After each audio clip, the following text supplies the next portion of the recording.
On July 2nd, we will be treated to what UFC 200. And of course, the UFC, it's just another event. In all reality, it's just another card with another number. But it's going to be a big show, and I'm hoping the UFC puts together a very strong card. Now, a lot of people are putting together their fantasy cards that feature 4 and 5 title fights. In all reality, we'll get 2 title fights. If you look back at UFC 100, we had 2 title fights. We had Dan Henderson versus Michael Bisping, and we had a couple other okay matches to start the card. The prelims were nothing special, even though it did include John Jones. They were headlined by Stephan Bonner against Mark Coleman. Now, a rumored UFC 200 bout card that's floating around out there is Conor McGregor against Frank Yeager in the main event for the featherweight title, GSP versus Nate Diaz, Anderson Silva versus Tim Kennedy, and Jose Aldo versus Max Holloway. Well, it's a good card. I don't think this is what we see. I'm thinking Frank Yeager versus Conor McGregor in the main event absolutely is the fight to make. And I think, as we're going to see, we already been told Conor's coming back at UFC 200. I think the co-main event is Miesha Tate, Ronda Rousey 3. I think they're going to look to showcase Rousey, get her back in the spotlight. I think that's their opportunity. And if Tate wins, even that's fine as well. Anderson Silva, very good possibility we see him in this event. I'm thinking more along the lines of Gegard Mousasi. And while Tim Kennedy would be a very apt opponent, I think Mousasi presents a better stylistic matchup for Anderson Silva. And that's what we see in that fight. Then we're going to go with Chad Mendes versus Max Holloway. And the reason I think they keep Aldo to the spotlight is I'm thinking they would like to make that Aldo fight down the road with McGregor or Edgar. I think they're looking at a fail-safe here. If somebody pulls out of the main event, one of these two guys can slot up in there, especially Chad Mendes on either side of things, even though he got knocked out by Frankie Edgar. But I think it's a solid featherweight matchup to make. And finally, I think the card opens up with John Lineker against Cody Garbrandt, that fight being rescheduled. I think it definitely has a lot of promise. Prelims, as far as they're concerned, I have Juliana Pena versus Amanda Nunes. Either headlining the prelims or being close to the top. Again, similar thing. It's a fail-safe for one of the big marquee fights at UFC 200 to slot one of those people in who's ready to go. Otherwise, it produces a future contender. And I also expect to see maybe on Fight Pass something like Dustin Poirier versus Edson Barboza or Evan Dunham headlining the Fight Pass card. Again, I don't expect to see a lot of title fights. The UFC is not going to, lump all of that together on one show. If they did 3, that would be the absolute most, and I highly doubt it. Nonetheless, that's not what we're here to talk about. Welcome back to Kamikaze Overdrive MMA Predictions. As always, I am your host, Scott Johnson. In this episode of the show, we're looking at the upcoming UFC Fight Night 85 event, which will take place on March 20th from Brisbane, Australia. 6 main card fights, which I will be breaking down for you, and very much looking forward to that. We'll get to that in a moment. I'm coming off UFC 196, where I went 6-6, which is such a hard pill to swallow. I went 10-3 the night of the show before. I started this card off going 4-1 with almost bang-on predictions, including Ishihara and Elkins ended with a nice head kick knockout. It was looking so good. I was 6-4 going into the final 2 fights. Didn't pick up an upset in either one of those matchups. And finished 6-6. I had 2 prelims which had a lot of potential. Parlays in the bet packs had a lot of potential that were 1 short. And again, horseshoes and hand grenades. You can check out all the information. As always, transparency is the name of the game. I post everything in the post-fight. Bet packs will be available for $12. You can also buy the subscription for the next 7 events. I'm not 100% sure what the prices are, but you'll still save probably 1, maybe 1.5 bet packs if you do purchase a subscription. We have a lot of fights to get to. Preliminary breakdowns, as always, will be at kamikazeoverdrive.net, so that's where you want to check that stuff out. But let's get to my first main card prediction. The opening fight of the night takes place in the women's strawweight division as Rowdy Bec Rawlings, 6 wins and 4 losses, takes on Hamderlei Silva Seo Hee Ham of South Korea with a record of 16 wins and 4 defeats. This fight was actually scheduled to take place way back at UFC Fight Night 65. Unfortunately, Ham pulled out. Lisa Ellis stepped in and Bec Rawlings defeated her. Both girls are coming off their first UFC wins after dropping their debuts. Bec is fighting at home in Australia, but Ham coming from South Korea, it's not a huge shift as if she was coming from North America. Certainly not going to be that put out by the change in locale. Ham comes in 14 wins and 3 losses in decisions, 2-2 in fights ending by submission, 0-1 in fights ended by knockout. For Rawlings on the other side of the equation, 1-1 in fights ended by knockout, 4-0 in submissions, and 1-3 in fights that go the distance. Ham has a sizable experience advantage, as you've probably picked up from those numbers. 22 professional bouts to just 10 for Bec Rawlings, but keep in mind Rawlings had her experience on the show. The Ultimate Fighter, she only fought once, but still a lot of good quality training against some high-level competition. Bec does come into this fight with a 10-month layoff, so sizable break from action since her last fight. Physically, she's 4 inches taller, she'll have a 2-inch reach advantage, and she is 2 years younger than her South Korean counterpart. Looking first, Ham comes from a kickboxing background, but as her record would indicate, she doesn't have a lot of finishing power. But, again, counterpoint to that, when she fought JoJo Calderwood, she busted her up her nose pretty good and definitely did some damage. She throws a nice stiff left jab, and she's not afraid to stand in the pocket. She is a very confident and competent striker. At distance, look for her to employ a lot of low kicks, a hard jab to the body. She has good footwork, solid head movement, and she uses a lot of lateral movement throughout the fight, but not always. She does have a tendency to move herself forward when attacking, which can, bring her into the damage zone where she can take some, get tagged with some big strikes. Also, when she's under attack, she has a tendency to forgo that lateral movement and back up in straight lines, which create openings to both get hit and to be taken down. When she fought Casey in her last matchup, she was getting tagged with some big punches early on. Calderwood cracked her with some big shots, especially a push kick right to the face. But it also tells us that Ham can take a significant punch. Now for Rawlings, she comes from a pretty good striking background as well. She works a very nice uppercut in, which should be used against a shorter opponent. Look for her to pair up that uppercut with a nice left-right combination with hooks afterwards. She'll also throw a push kick and some low kicks, but doesn't seem to have a lot of emphasis behind those leg strikes. They're more just kind of feelers that she throws out there. At times, she will lead with her face when she's striking, when she's pushing forward, when she's getting aggressive, and she was getting counter-struck by Heather Jo Clark in that matchup that she lost by decision. Where Bec Rawlings has a lot of success is her dirty boxing. Look for her to clinch up. Again, she'll throw that uppercut in close against Lisa Ellis. Right before she submitted her, she dropped her with a nice knee that she timed well out of the clinch, and that's an area I expect her to really look to utilize. Now, for Ham, some of the reports and some of the footage I've seen outside of the UFC, she's fairly aggressive on the mat. We haven't seen her showcase that inside the octagon. Her wrestling is still very much a work in progress. She doesn't have an overly strong takedown game. And when she fought JoJo, she was really getting muscled around in the clinch. And when she got taken down, she was getting stuck on her back, even though pre-UFC footage shows that she's pretty good at getting back up. I didn't see it in that matchup. She's a pretty good scrambler. If she can get on top, she's got pretty decent positional control. That's a big question mark. We get to see her tested in these at this level. For Rawlings, she's also had some issues on the mat. She was taken down by Heather Jo Clark, had similar issues against Carla Esparza and against Tisha Torres when she fought on The Ultimate Fighter. She fought Esparza back in Invicta. But again, that's not something I expect to see her here against Ham fighting off a lot of takedown attempts. She will attempt some throws as far as Bec Rawlings is concerned, and she can lose a scramble, but again, she can be opportunistic on the mat. Again, it's kind of a trial by fire. Either she does very well or it seems to be her undoing. In this fight, I think she'd be best served to use that clinch. Use her size, push Ham into the cage. Ham is a natural 105er, so she's moving up in weight. But push Ham into the cage, drag her to the mat, and really beat her up. Look for that uppercut against a smaller opponent. String combinations together and close the distance. Ham overall is the better striker, more efficient with her offense, can counter-strike, and I like the way she moves when she attacks, when she's on her game. But again, I don't like the way she backs up in straight lines. I don't like how she handles being under attack. And I think that both scenarios will favor Bec, as both she can clinch up with her and wear her out in the cage and track her down and land with some power when she is looking to engage. Bec's cardio is decent, and I think her striking game is capable at range of holding her in this matchup when she's not able to clinch and tie up.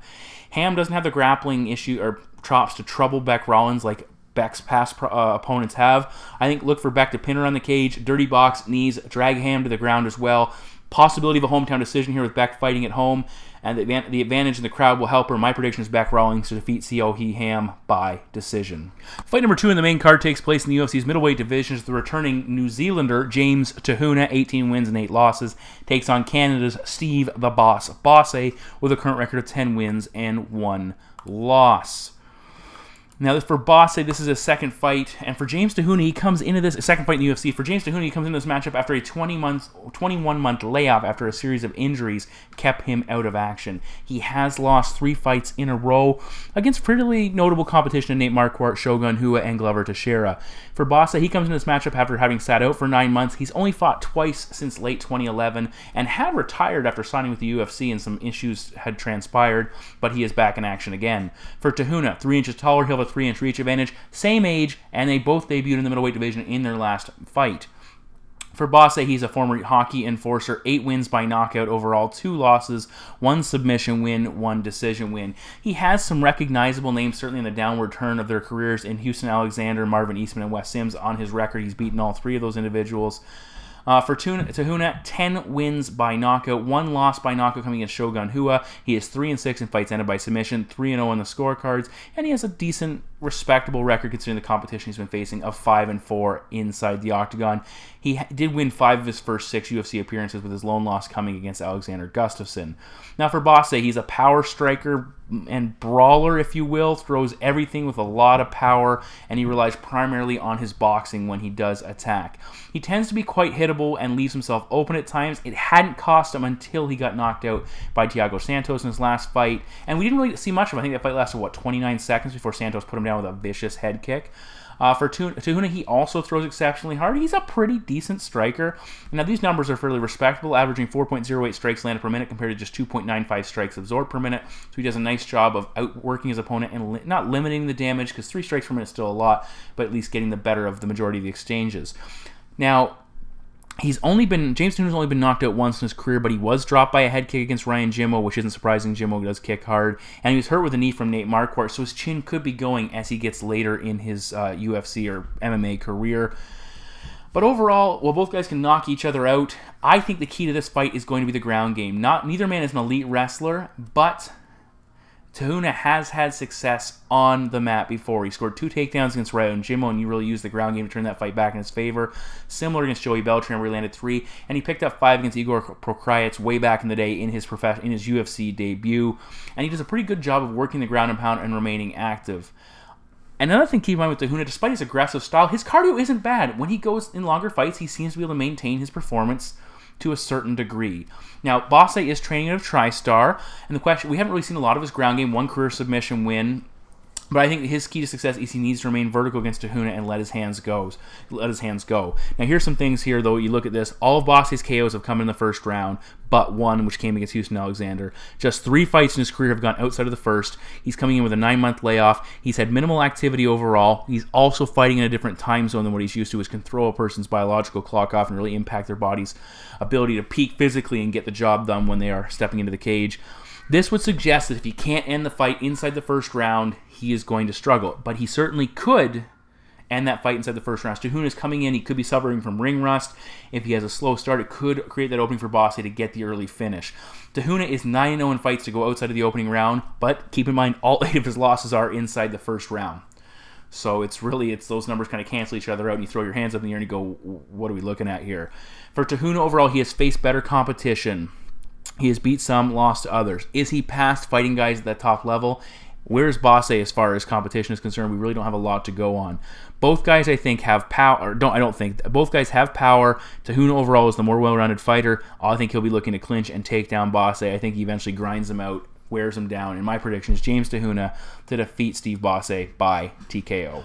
Fight number 3 in the main card takes place in the UFC's middleweight division again, as Australia's Daniel Kelly, with a record of 10 wins and 1 loss, takes on Antonio Carlos Jr., tough Brazil champion. He comes in with a record of 6 wins, 1 loss, and a single no contest.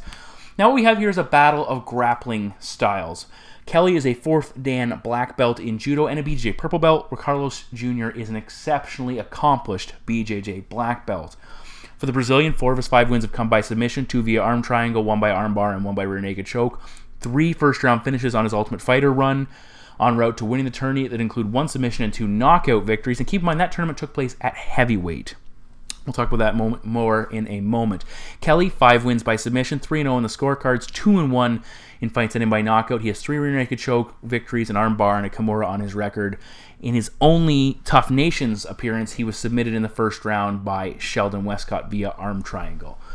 Now, I said Carlos Jr. debuted at heavyweight against Vitor Miranda, who's now also fighting at middleweight, and won the tourney. He also beat some other heavyweights en route to winning the tournament. Moved to light heavyweight in a loss to Patrick Cummins, and then beat Truck Gordon in his last matchup at his last official matchup at middleweight. He had that eye poke no contest against Kevin Casey in his previous fight, which ended that matchup very prematurely. Physically, Carlos Jr. 1 inch taller, a 5-inch reach advantage, and he is 13 years younger. Now, looking at Kelly first, he has some power in his strikes, but he is incredibly stiff. His key to success in the UFC has been grinding his opponents into the cage, wearing on them, using his strength and his judo skills to break them down. In his last fight against Steve Montgomery, he landed 5 takedowns. That was a fight where he won the first round, lost the second round, and basically did enough to win the third round in that matchup. Montgomery kind of gave it away. He had a brutal fight against Patrick Walsh that really nobody won. He just did a little bit more to get the nod.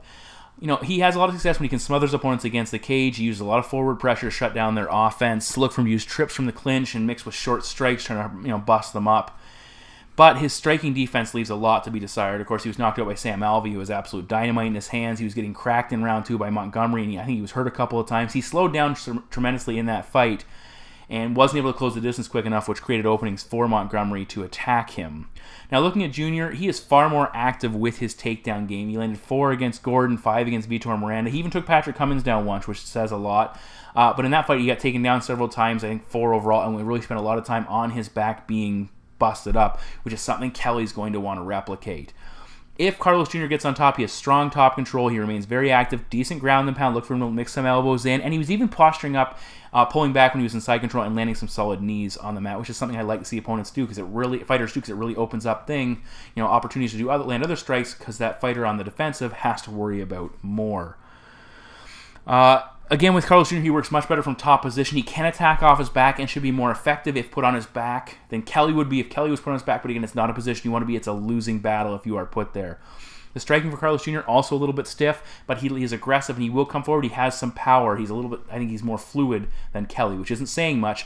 Keep in mind, though, Carlos Jr. is a Novo União product, so he should be improving his striking, working some very capable strikers in that camp. The big thing with Kelly, though, is that his opponents have been preoccupied with him closing the distance and looking to tie up and take him down. I don't think Carlos Jr. is going to be concerned with that at all. I think he'll almost welcome that scenario. Again, the Brazilian having fought at heavyweight and light heavyweight, he won't have an issue with the size and strength of Kelly. I think either Jr. gets the better of the grappling without, and with increasing success as the fight progresses, as Kelly slows down, or if they remain on the feet and their grappling cancels each other out, Jr. is simply more active and he's more aggressive. And I think Kelly's chin and porous defense ultimately is his undoing. And my prediction is Antonio Carlos Jr. to defeat Dan Kelly by TKO. Moving now to the lightweight division, Jake the Celtic Kid Matthews with a record of 10 wins and 1 loss takes on Johnny Hollywood Case with a record of 22 wins and 4 losses. A pretty sizable matchup of good prospects in this division. Matthews so far 3-1 in the UFC, earned stoppage victories, coming off a stoppage victory over Akbar Arreola in his last fight, which was preceded by his first pro loss. For Johnny Case, undefeated inside the octagon at 4-0, has won 12 in a row dating back to 2010, which was a loss to Rick Glenn. Now, Case is a BJ Purple belt, 12 wins by knockout, 6 wins by submission, 4-0 in the scorecards. He has 2 losses each by submission and knockout, coming much earlier in his career. For Matthews, BJJ brown belt, 4 wins each by knockout and submission. He has 1 decision win on his record, and his only loss coming against James Vick by guillotine in the first round. Now, the experience advantage certainly in the corner of the American. 22 pro fights to just 10. We also look at the quality of competition they have defeated inside the UFC. For Case, he has 4 wins over opponents that have a combined record of 5-8, which isn't an awesome record, but it's still 5 UFC wins for guys that are Cases beating, and a lot of them are no longer in the promotion, so that's not bad. For Matthews, he has 3 UFC wins over 3 opponents with a combined record of 2 wins and 8 losses. So not quite as effective, and keep in mind, one of those 2 victories that are on that record came over Cody McKenzie. So keep that in mind. For Case, 1 inch taller, identical 72-inch reach advantage. Matthews is 5 years younger, and Matthews is a very hulking, big lightweight, so much so that a lot of people expect as he gets older, he will have to move up to welterweight. Now, looking at the statistics, they come from the same sample size of fights, as far as the UFC is concerned, but a comparable stat line on both sides. Both guys have solid striking, high output striking numbers, with Matthews holding an edge of 0.6 strikes per minute. Both have sub 2 strikes absorbed per minute mark, so both limiting their opponent's output fairly effectively. Takedown range, advantage for Matthews, he lands about 3 takedowns per fight compared to just short of 2.5 for Case. Better completion percentage for Johnny Case, and Matthews has never been taken down in the UFC, 100% takedown defense. Now, overall, the Aussie is very takedown oriented. 4 takedowns against Deshaun Johnson, 1 each in the 3 fights after. Overall, 18 attempts. You see, despite not putting up huge takedown numbers, he's attempting a lot of takedowns, so that shows you where his focus is. Once on the mat, he has big ground and pound. He'll throw some nice elbows. If he's able to posture up, he can do a lot of damage. Look for him to attack the body quite a bit and try and open up shots to the head as well. He does a nice job of tying up his opponent's wrist with one hand and landing shots with the other. And when he picked up the victory over Arreola, it was a doctor stoppage, but it was the result of a lot of heavy ground and pound in that second round.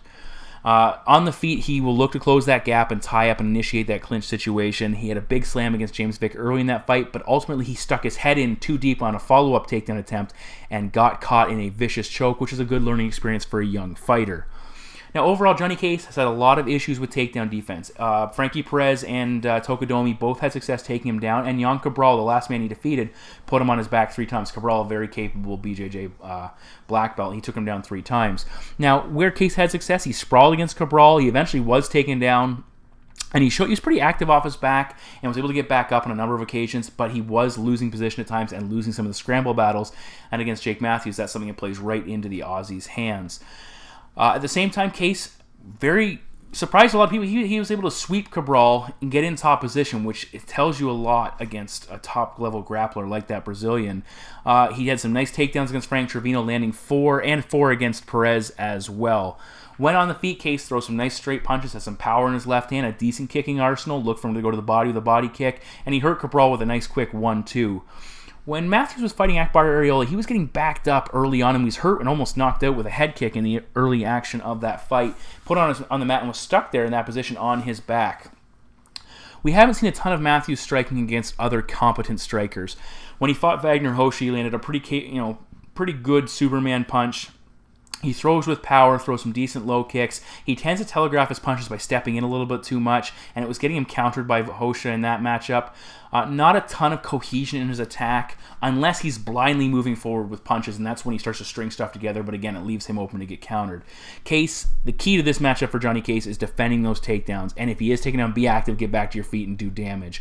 I think Case gets the better of the striking. I think he might get taken down early, but he'll shut down the bulk of the takedown attempts from Matthews. He'll land his own takedowns, and my prediction is Johnny Case to just edge out Jake Matthews and take a decision. So Case by decision, my prediction. We move now to the co-main event of the evening, and it will take place in the UFC's welterweight division as the 13th ranked and returning Hector Showweather Lombard with a current record of 35 wins, 4 losses, and 1 draw and 1 no contest. Born in Cuba, very popular, and I believe he lives in Australia, staying there after the Sydney Olympics. Takes on the 9th-ranked Neil Magny with a current record of 17 wins and 4 losses. Now, these individuals have taken different paths to get to this fight, and sometimes it's very fun and interesting to look back at those matchups. For Magny, he was a semifinalist on arguably the worst season of The Ultimate Fighter. Only fighter from that season, as far as I can remember, still in the UFC. 1 and 2 to start his career was definitely on the end of the rope if he had lost another one. After that 1 and 2 start, he has gone 9 and 1 since and moved from a fringe fighter to a contender. For Lombard, former Bellator middleweight champion, stumbled in his UFC debut, coming in with a lot of hype. Cut to welterweight, looked exceptionally good. There's a lot of title talk about him, and then boom, tested positive for PEDs, and he's been out of action and now looking to reclaim that opportunity and get back into the conversation. As far as I see here, the winner takes a massive jump into the mess that is the clouded welterweight title contenders list. Now, Hector Lombard, because of the suspension, out for 14 months. Since he last fought, Neil Magny has fought a staggering 5 times. That's incredible. Magny has fought 10 times in the last 2 years. That is ridiculous. He's so active and been very effective. And that probably has a lot to do with his improvements. He wins, he fights. Even after his loss to Damien Mike, he's right back in the cage training. Magny comes in 6 inches taller, a 9-inch reach advantage. He is also the younger man by 9 years. Now, Lombard is a black belt in both judo and BJJ, so very capable ground fighter. 41 total fights, so big experience for Lombard there. 19 wins by knockout, never been knocked out. 7 wins by submission, he's never been submitted. 8 and 4 on the scorecards. So that's where he's had his losses in the decision category. For Magny, BJJ brown belt, 5-0 in fights ended by knockout, 3-3 in fights ended by submission, and 9-1 on the scorecards. So you see where he has had areas of vulnerability. For Neil Magny, his current success has really coincided with the areas in which he's improved his range striking and his grappling game. He's limited his opponents now to 1.69 strikes landed per minute, while landing 3, and that's, with his volume, he's putting up some big numbers there that makes it more effective, and he's now up over the 3 takedowns per fight mark, which is a big number. He's landed 26 combined takedowns in his last 8 matchups, and that makes him exceptionally multidimensional, and that's what you want to be as a fighter. Give your opponent a lot to think about. For Lombard, he's not a high-volume striker, but he throws with big power. He averages less than 2 takedowns per fight, but we've seen those numbers have a little bit of an uptick of late. He has excellent takedown defense, 84%, and his cardio has looked not too bad at welterweight despite early struggles at middleweight and obviously back in his Bellator days. For Magny, when he fought Eric Silva, he had a lot of success with his opportunistic takedowns, capitalizing on mistakes Silva made. He was able to scramble out of some bad spots in that matchup. Once he gets you controlled on the mat, look for him to posture up, land big shots. His long, truncated body and long limbs allow him to get up and start landing shots where you're unable to control that posture. He breaks guys down with his constant pressure in the clinch. Against Kelvin Gastelum, he had a lot of success landing body lock takedowns, and he was able to flow right into mount and back control once putting him on the ground. He out-scrambled Gastelum a lot of that matchup. He kept transitioning until he got to a better position. He did periodically lose position in that matchup and against Silva, but he got the better of it on most occasions. Now, looking at Hector Lombard, in his last 2 fights, he's landed 7 takedowns, and against welterweights, he's probably going to look to use that grappling skills and his physical strength. He has some, he threw Jake Shields, sent him for an absolute ride, had some excellent trip and throw takedowns in the clinch position. And Neil Magny's height is going to make him vulnerable for Lombard to be able to get in, get underneath of him, and use that leverage to put him down. We also saw Hector Lombard jump on a leg for a single leg takedown, which is a more traditional style. He has a very good sprawl. He will attack you and use shots if you do shoot in on him, like he did against Shields, and transition to top position.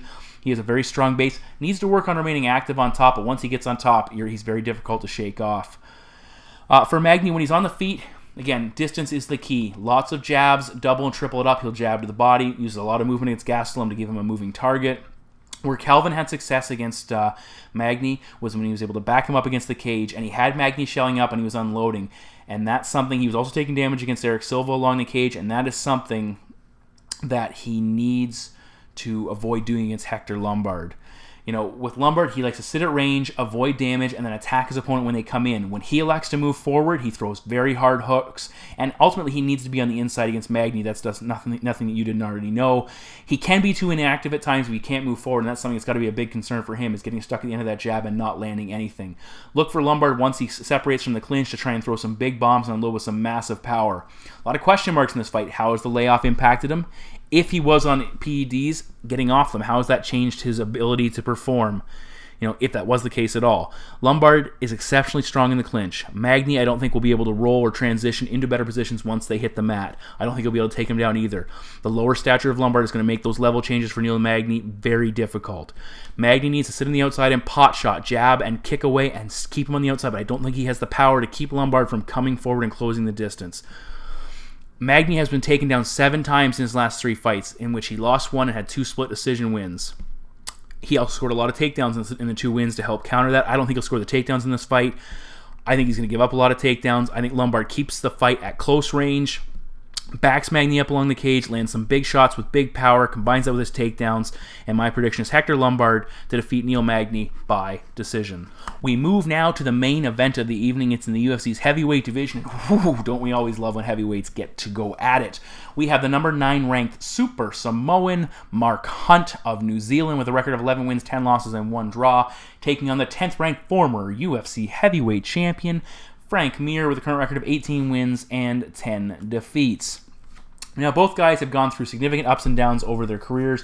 Both have fought for the title. Obviously, Frank Mir was successful in one of his attempts to win the title. Both are still in the mix and are a couple of wins away from being like, yeah, Frank Mir could fight for the title, or Mark Hunt could fight for the title. That's how shallow this division is. Hunt ended a 2-fight losing streak in his last fight with a victory, has had just 1 win in his last 5 matches with a record of 1-3-1 prior to that victory. For Mir, he ended a 4-fight losing skid with back-to-back upset victories, and then lost a very lackluster affair to Andrei Arlovski in his last appearance. So guys coming from different spots as far as their current levels of success are concerned as well. Both have common opponents. Both guys beat Roy Nelson. Of course, Mark Hunt brutally knocking him out. Both guys knocked out Antonio Bigfoot Silva in their most recent appearance. Also, Hunt fought him to a draw. And both guys lost via knockout to Junior Dos Santos. Mir, 5 inches taller, 7-inch reach advantage, will be roughly the same weight. Mir might be a little bit lighter, depending. I think Hunt's usually right up there around 265. And Frank is 5 years younger. Looking at their win totals, Mark Hunt, 8 wins by knockout. He has 4 losses by knockout, including his last 3 defeats have all come by knockout, so that's worth noting, and there's question marks about his chin and ability to take damage. He has 6 losses by submission as well. He is a surprising 3-0 on the scorecards, 2 coming very early in his career, and the other one being a god-awful decision victory. Ugly affair against Ben Rothwell at altitude. Mir, 5 wins by knockout. He has been knocked out 7 times. We know the story on that. 9-0 in fights ended by submission. 3-3 on the scorecards. His last, and keep in mind, surprisingly enough, for a guy who's been knocked out so many times, 3 of his last 4 losses have come by decision against some very dangerous and capable strikers who've been knocking everybody else out. Now, Mir has a massive advantage on the mat against a very clear vulnerability as far as Mark Hunt is concerned. Hunt has a sizable power advantage and overall would appear to be the more dangerous striker against what appears to be an incredibly vulnerable chin that Frank Mir boasts. Now, Mir has improved his striking significantly. He has his own power to rely on. He also has the reach and height advantage, and we have those question marks about Hunt's chin. He's not being KO'd, but he just got busted up and beat up by Stipe Miocic, knocked out by Fabricio Verdum, and the other loss is escaping me at the moment where he was knocked out. God, that makes me so angry. Oh, sorry, Junior Dos Santos spinning head kick, which knocked him down as well. Never knocked out unconscious, though. For Hunt, he isn't going to out-grapple Frank Mir. We're not going to see him slapping on a go-go plata or some submission and tapping Frank. If we do, that's just ridiculous. But he has improved his takedown defense, and he has that lower stature that makes it difficult for guys to take him down. Now, what we expect from Frank Mir, I expect to see a lot of clinch fighting from Frank. He did it against Roy Nelson because he knew it was going to wear him out. He used his knees in the clinch is something where he also throws in the range, but he throws a lot of nice knees in the clinch. We saw him knock out Mirko Cro Cop with something similar. And his best takedowns come with that trip throw combination. He can throw guys and move a lot of weight with those maneuvers. He sent Roy Nelson flying when he did that. And once he goes down, he's very adept at moving to mount or back control in the aftermath of a quick throw. Look for him on the cage to establish underhooks. Again, it wore down Nelson. When Nelson got tired, that set up easier takedowns. Level changes for more traditional single and double legs. He took Arlovsky down a couple times, had a lot of success there, and Arlovsky's not an easy guy to take down. The big question for Hunt is the cardio. How does it hold up if he spends the first round or even 2 rounds grappling and clinching with Frank Mir along that cage? That is a big question. We have seen Hunt have success on the mat. He got on top of Fabricio Verdum, even though the champ was willingly went to his back to try and set up something. He survived in that position. He has a pretty good sprawl, and he can get up pretty quickly if he is taken down. And if he is taken down, though, look for him to give up his back, trying to get back to his feet. He worked exceptionally hard to stay vertical against Stipe Miocic, but eventually wore down and was dominated and stopped on the mat. Miocic had a lot of success with that single leg takedown where he was able to remove Hunt's balance and pull it out from underneath him as opposed to trying to drive through him. And I expect to see Frank Mir try and capitalize on that. Mir has looked much lighter on his feet in his last couple of fights, has really done a nice job of limiting the damage. Only 1 knockout loss in his last 6 matchups, which was a clinch-based TKO against Josh Barnett.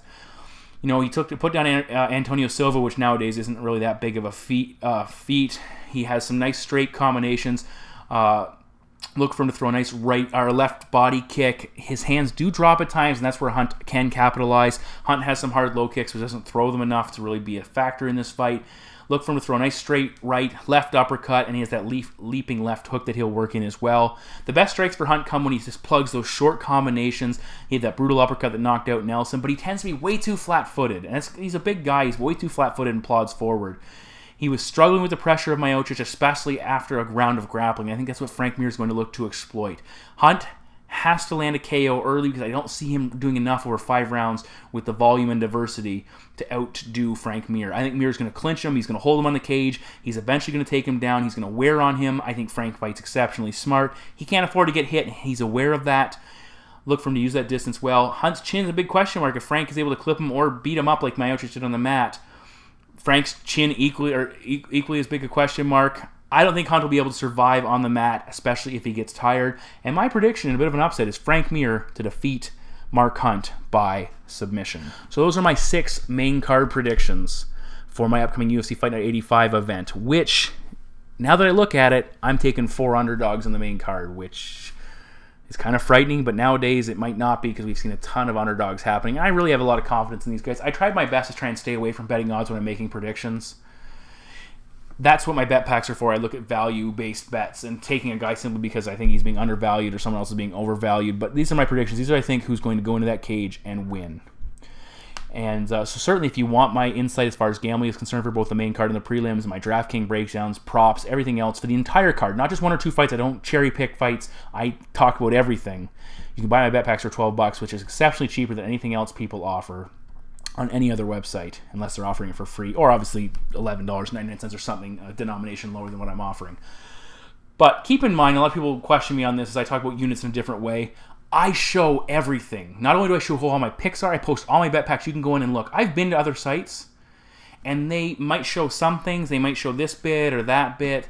I pretty much show everything there is to show as far as who I picked and how I picked them. And that's where transparency comes in. And some people question, well, you said you won 100 units. That's impossible. Well, if you read the breakdown of how I explain my units, I don't do it in the traditional way.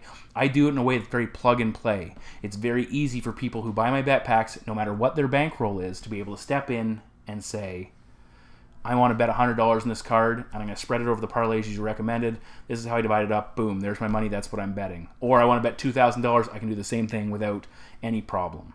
So if you have any questions about my units, or have you any questions about how I do my betting or how I break things down, by all means, email me. You can see the contact form on the website. I certainly like responding. Please follow me on Twitter at KO_predictions. We're also on Facebook. I only got 48 likes on Facebook. A lot of people don't seem to be following there. But either way, I post a lot of stuff. I'll post a lot of other things. So please, follow me on Facebook as well. And as always, thanks for tuning in, guys. And if there are any issues with the website during Fight Week this week, just send me a quick email, as I am we're doing a couple of quick changes, so I will try to make sure everything's up and up. But I've been gabbing enough. See you guys after the bell. Talk to you soon.